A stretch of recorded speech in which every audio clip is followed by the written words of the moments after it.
The air in the restaurant felt heavy, like a storm was brewing just behind the polished smiles and clinking glasses. I stood at the entrance, my heart pounding as if it knew something I didn't. My mom had texted me a few days ago, her message short and casual: quick dinner with family this Saturday. Nothing big. I hesitated before replying, my thumb hovering over the screen. The last time we gathered like this, I ended up footing a bill that came close to $900. Nobody flinched. My dad even cracked a joke about it: good thing Olivia has no kids to feed. They all laughed, their voices ringing like they'd just heard the punchline of the year. I didn't laugh. I had offered to help if they ever needed it, but I meant it as a kindness, not a permanent role. Still, guilt tugged at me. I hadn't seen them in 2 months. So, I typed yes and hit send. Now, standing in the doorway of Antonio's Bistro, I spotted them immediately. They sat at a long table by the window, bathed in golden light. My dad, Tom, was in the middle, telling some loud story that had my Aunt Karen sipping her wine with a grin. My twin brother, Jake, was snapping selfies with my mom, Susan, both of them giggling like teenagers.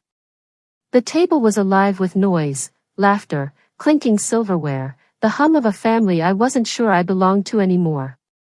I waved, a small gesture, and my mom turned. Her smile was quick, but it didn't reach her eyes. She pointed to a small table in the corner, half hidden by the kitchen door and the hallway to the bathrooms. You can sit there, she said. We need space for the real group.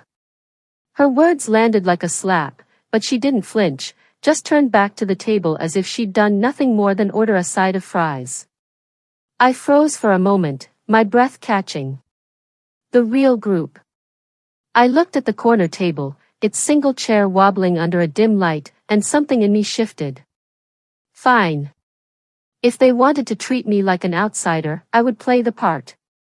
I walked over, sat down, and ordered an old-fashioned from the waiter, a young guy named Ethan with a kind smile. I nodded at him like everything was normal, like my family hadn't just exiled me to the edge of their world. Then I called him back. I slid my credit card across the table and lowered my voice. Everything from that table, I said, nodding toward my family's laughter-filled corner, charge it to their name.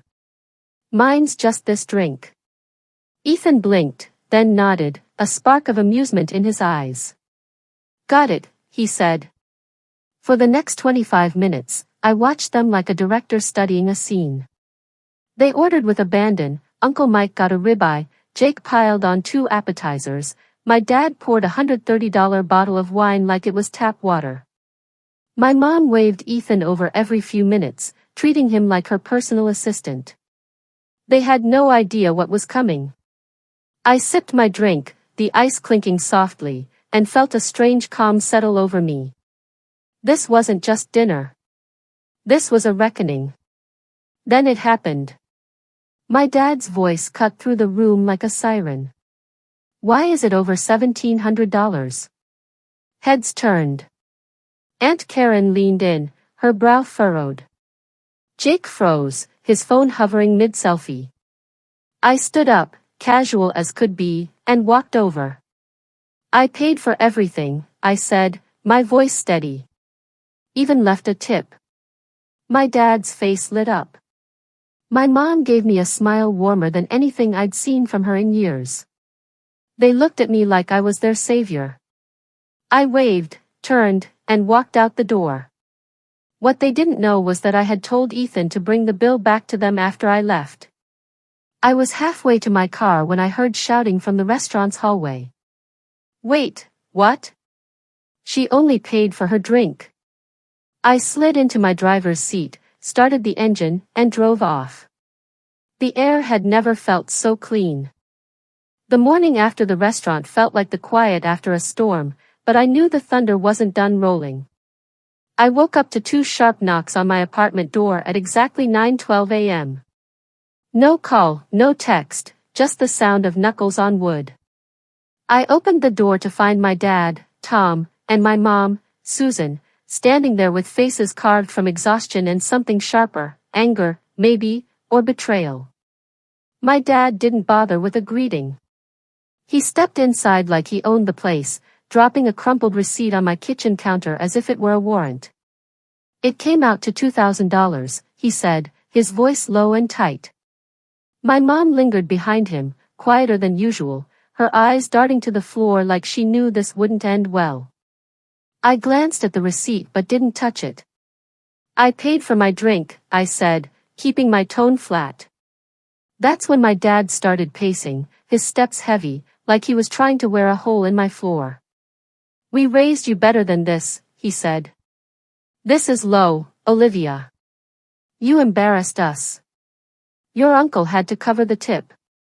He made it sound like I had burned their house down. My mom only spoke when he paused to breathe. "Olivia, we just thought you would help," she said, her voice soft but loaded with expectation. Help. That word again. Help meant me paying for their appetizers, their wine, their night out. Help meant me sitting at a corner table like a stranger. Help meant staying quiet so they could enjoy themselves. I let them talk for over an hour. My dad circled the room, throwing out phrases like family loyalty and selfishness. My mom nodded along, adding little comments about how disappointed they were. I barely said a word. I just listened, my hands folded in my lap, until they ran out of steam. When they finally stopped, I looked at them and said, "You are mad because I treated you exactly how you treated me." My dad froze for half a second, his mouth half open, but he didn't respond. He just turned, stormed out, and my mom followed, her head down like she was escaping a crime scene. I thought that was the end of it. 10 minutes later, I heard a loud crack from outside. I ran to the window and saw my dad jogging back to his car, my mom already in the passenger seat. My driver's side car window was shattered, glass scattered across the seat, a rock sitting in the middle like a calling card. They didn't wait. They sped off, tires squealing. I stood there, staring at the mess, my pulse steady. I didn't scream. I didn't chase them. I went back inside, opened my laptop, and pulled up the footage from the security cameras I had installed last fall after a package theft. There it was, clear as daylight, my dad glancing around, picking up a rock, and hurling it through my window. I saved the clip, then called the police. The officer who came was calm, professional. I showed him the video, told him everything, about the dinner, the bill, the way they treated me. He asked if I wanted to press charges or just seek compensation. "I want every dime back," I said. That window wasn't just broken glass. It was a message, and I was sending one back. By the end of the week, my dad paid $420, no insurance, no excuses. But I wasn't done. I opened my banking app and stared at the shared account labeled Family Expenses. For 9 months, I had been depositing $2,000 a month into it, believing their claims about struggling with repairs, bills, groceries. I thought we were a team. But then I noticed things, shopping sprees, Jake's new cafe photos, Uber rides to beach parties. I was their safety net, not their partner. So, I locked the account, reset the passwords, and cut off all transfers.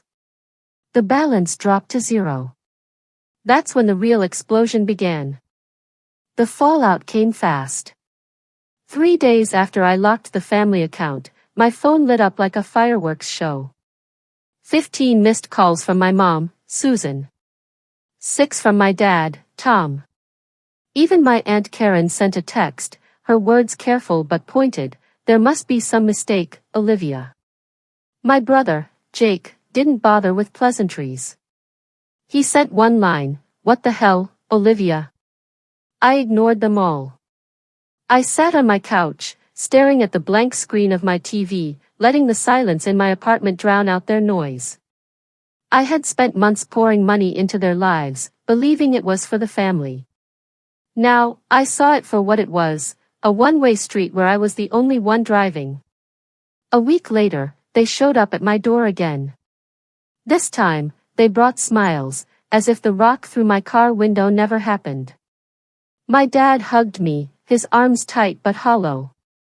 My mom carried a box of pastries from the bakery near their house, the kind we used to share on Sunday mornings. They sat on my couch, talking about forgiveness and unity, like they were auditioning for a family sitcom. "We have all had a rough patch," my mom said, her voice soft, almost convincing. "Let us just move forward as a family." My dad nodded, adding, "We were thinking we could all go out again. Just have a good evening." Jake wasn't there, but his name came up, like he was the glue holding their plan together. I nodded, smiled, and said, "That sounds great." They left, thinking they had won, believing a few kind words and a box of donuts could erase everything. I let them believe it. When they suggested another dinner to reconnect, I agreed immediately. I chose the place myself, Vincenzo's, a fancy spot with chandeliers so low they practically brushed your shoulders. I called ahead to reserve a private table, making sure everything looked perfect. Saturday night, I arrived 10 minutes early, dressed in a crisp white blouse, my watch gleaming, my smile practiced. They showed up together, dressed nicer than usual, like they were attending a gala. My mom looked pleased, her eyes scanning the room. My dad laughed when he saw the place. "Let us not do that like last time, huh?" he said, nudging me with his elbow. I smiled. "No way," I said. We sat, ordered wine, and they relaxed, their shoulders loosening like a weight had lifted. My mom even said she felt this was a turning point. Aunt Karen nodded through the meal, her expression serene, like she had just left a meditation retreat. Jake barely looked up from his phone, rolling his eyes at the waiter when his order took too long. They didn't hold back, appetizers piled high, steaks, seafood towers, 2 bottles of wine. My dad made 2 toasts, both vague and self-important. My mom kept glancing at me, her eyes soft, like she wanted to say something but couldn't find the words. I played my part, laughing at the right moments, sipping my wine, acting like everything was fine. Toward the end of the meal, I checked my phone and stood up. "My girlfriend is calling," I said calmly. "I will be right back." I walked past the restrooms, through the hallway, and nodded at the waiter, Ethan, who held the check. Then I slipped out the side door, got in my car, and drove off. I didn't need to see what happened next. I knew the bill would hit the table, $1,470 before the tip. I could imagine my dad's joke turning sour, his smile collapsing. My mom would ask if there was a mistake. Jake would accuse someone of a prank. By the time reality sank in, I was long gone. My phone buzzed 10 minutes later, 40 missed calls, 4 voicemails, a wall of texts from Jake ranging from threats to insults. I didn't answer. I just drove, the city lights blurring past, feeling lighter than I had in years. The knock came an hour after I got home, sharp and urgent, like someone was trying to break the door down. I opened it to find my dad, Tom, my mom, Susan, and my brother, Jake, standing there, their faces stripped of the fake warmth they had worn at dinner. No pastries, no smiles, just raw anger. "You humiliated us," my dad said, his voice low and shaking. "You crossed a line," my mom added, her hands trembling like she was holding back tears. Jake took over, pacing my living room, his words spilling out like venom. "You are pathetic, Olivia. Holding a grudge like some kid. You do not even understand what family means." I sat on my couch, letting them think they had the upper hand, letting their words pile up like bricks. Then I looked at Jake and asked, "Who do you think has been paying for your tuition?" The room went silent. Jake froze, his mouth half open. My parents exchanged a glance, confusion flickering across their faces. $30,000 a year, I said, my voice steady. 4 semesters, covered quietly. You are welcome. My dad opened his mouth to speak, but I didn't let him. You want to talk about crossing lines? That ends today. The account is shut. You want Jake to finish school? You figure it out. Jake looked like he wanted to scream, but he didn't know where to aim it. My mom whispered, barely audible, you manipulated us. I leaned back in my chair. No, I said. I just learned from the best. They stayed another 20 minutes, trying to twist the narrative, to make me the villain. My Aunt Karen even called in the middle, probably trying to play peacemaker, but I let it ring. Before they left, my dad said, this is not over. I nodded. I know. But it wasn't their threat that lingered, it was what came next. A week later, my cousin Ashley showed up at my door, holding 2 coffees, her face pale like she had just run from a fire. They are telling everyone you are having a breakdown, she said. Saying you are paranoid, trying to punish the family. My mom even tried to convince me you were unstable. I didn't say much. Ashley wasn't one to lie. She handed me a coffee and kept talking. I saw the account history, Olivia. I know what they have been doing. They do not see you as a person anymore, just a function. You stopped paying, and now they do not know how to act. Her words hit harder than I expected. Not just that they used me, but that they thought it was their right. That was the twist I hadn't seen coming.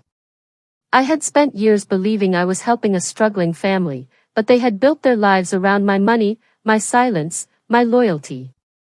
And when I stopped, they didn't just lose funds, they lost their story about who they were.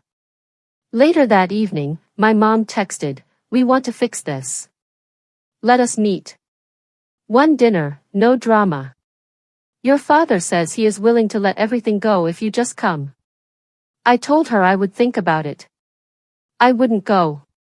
Instead, I started packing. My apartment, filled with photos I no longer looked at and memories I no longer trusted, felt like a museum of someone else's life. I signed a lease on a new place a few hundred miles away, in a small city where no one knew my name. It felt like a fresh page, clean and uncreased. Before I left, I made one final move.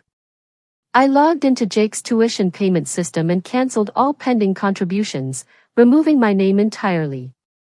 Then I transferred the $12,000 emergency fund I had set up for them last year, money my dad called a temporary loan, to my private account. It was legally mine.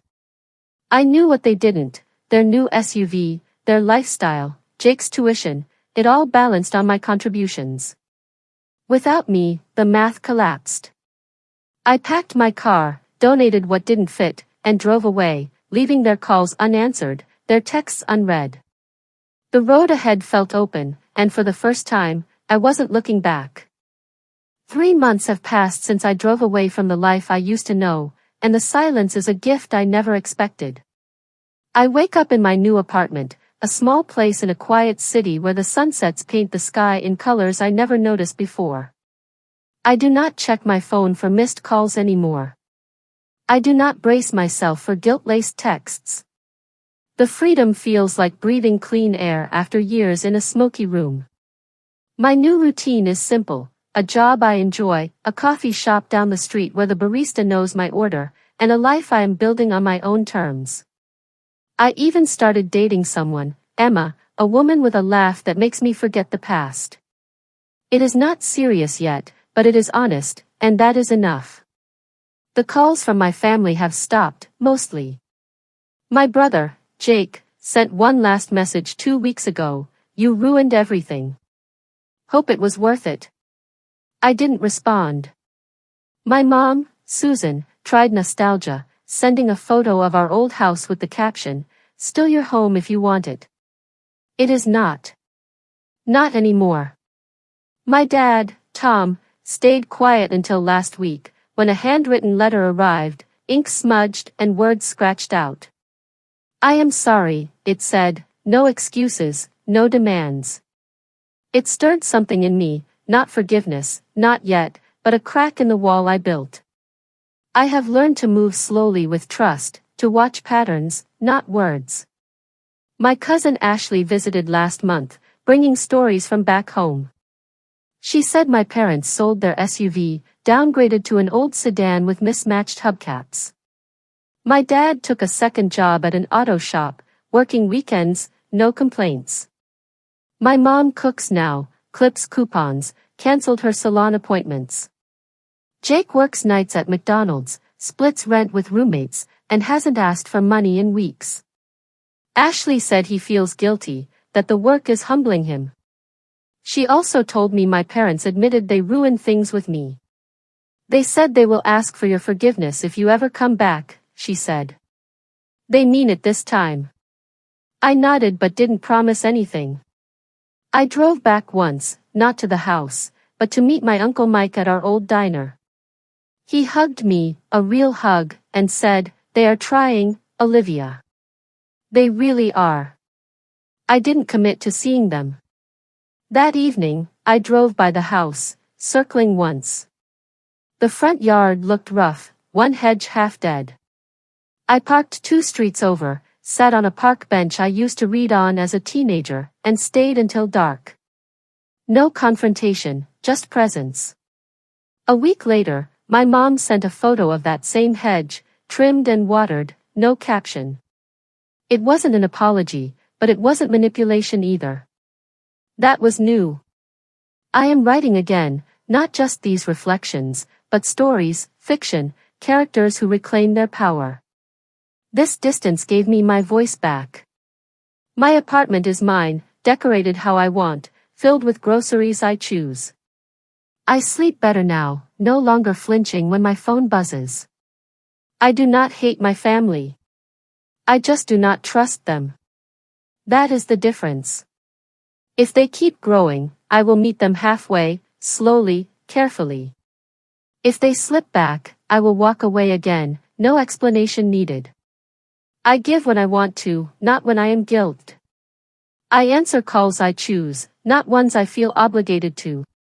I spend time with people like Emma and Ashley, who make me feel safe, not drained. This is not a revenge story. It is a story about clarity, about learning to say no and mean it.